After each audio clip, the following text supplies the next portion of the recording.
শুভ সন্ধ্যা বন্ধুরা, আমি সুস্মিতা। আমার একটি ব্লগে আপনাদের স্বাগত। আজকে হচ্ছে আমার মেয়ের জ্বর এসেছিলো, তাই জন্য মেয়েকে নিয়ে বেরোচ্ছি ডাক্তারখানায়। প্রচণ্ড পায়খানা বমি সব হচ্ছে, তাই জন্য ভাবলাম যে সামনে একটু ডাক্তার দেখিয়ে নিয়েছি। কিসের জন্য হচ্ছে বুঝতে তো পারা যাবে না, এইটুকু বাচ্চা ও তো বলতে পারে না, তাই জন্য আমি চললাম সামনের একটা ডাক্তার দেখাতে। পাড়ার সামনেই কাকিমা বলে একজন ডাক্তার আছেন, উনি আমার মেয়েকে যখনই অসুস্থ হয় বা জ্বর টর আসে, হালকা ফুলকো যেগুলো সমস্যা হয় সেগুলোর জন্য নিয়ে যাই। আর জ্বরের ওষুধটাও ভালো দেন। তারপরে নিয়ে আসছিলাম, ওর শরীরটা একদমই ভালো নেই বলে একটু কোলে নিয়ে আসছিলাম।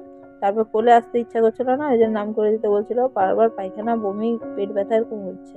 আর উনি বললেন শুধু সেদ্ধ ভাত খাবেন, আলু সেদ্ধ ভাত আর মুড়ি জল এরকম ছাড়া আর কিছু খাওয়া চলবে না। তারপরে সন্ধ্যাবেলা খেয়ে দেওয়ার পরে পরের দিন ড্রয়িং কম্পিটিশান ছিল।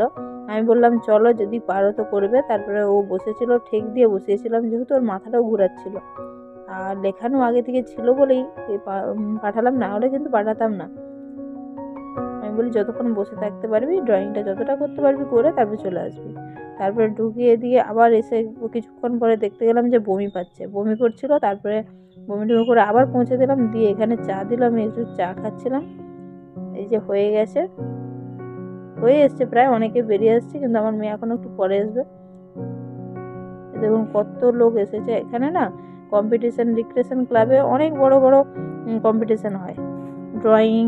তারপরে এখানে মহিলাদের জন্য, মায়েদের জন্য হচ্ছিল মিউজিক্যাল চেয়ার। তারপরে মেয়েকে নিয়ে ফিরছিলাম, মিউজিক্যাল চেয়ার অনেকক্ষণ ধরে দেখছিলাম। আমরা ভাবছিলাম যে পাসিং বল হবে, তারপরে পাসিং বল হলো না। ছেলেদের জন্য পাসিং বল, মানে বাবাদের জন্য। তারপরে আমি বললাম চল, আর অনেকক্ষণ তো দাঁড়িয়ে আছি। তারপর খাওয়া দাওয়া হয়নি, যেহেতু বাইরে খাবার খেতে পারবে না। আর ও এসে দেখাচ্ছিল কী কী পেয়েছে, যে মেডেল দিল, যেহেতু পার্টিসিপেন্ট হিসাবে সবাই মেডেল পাবে। আর এই খাবারগুলো দিয়েছিল, কেক, বিস্কুট, চিপস আর ম্যাঙ্গো ফুটি। ও যে এই অবস্থায় ড্রয়িং করতে গেছে সেটাই অনেক। তারপরে এসে মাছের ঝোল করছিলাম ফুলকপি দিয়ে, যেহেতু বড় মশাই মাংস পাঠায়নি, কারণ মেয়ের শরীরটা ভালো নেই, আমরা কী করে মাংস খাই, রবিবার দিন সত্ত্বেও মাংস খাইনি। তারপরে মুড়ি খাচ্ছিল, কিছুতেই আমি বললাম ডান্স ক্লাসে যেতে হবে না, শরীরটা ভালো নেই, কিছুতেই শুনবে না। তারপর নিজে নিজেই মুড়ি খেয়ে নিল।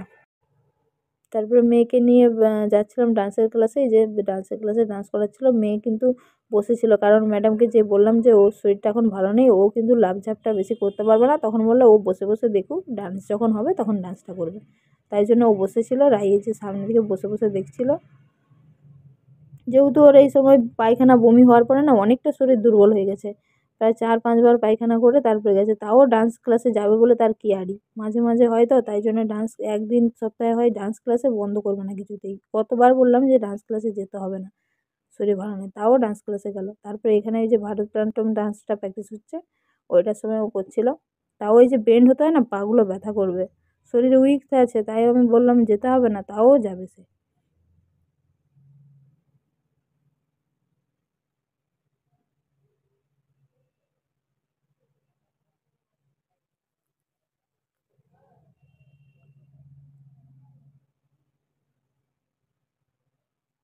তারপর কিছুক্ষণ ডান্স করার পর ওদের গানের ডান্স দিচ্ছিলো। ওদের তো গানের ডান্স দিলে বাচ্চাদের খুব মজা লাগে। ভিডিওটা এই পর্যন্ত। ভিডিওটা ভালো লাগলে একটু লাইক করে দেবেন। সবাই ভালো থাকবেন, সুস্থ থাকবেন, টাটা।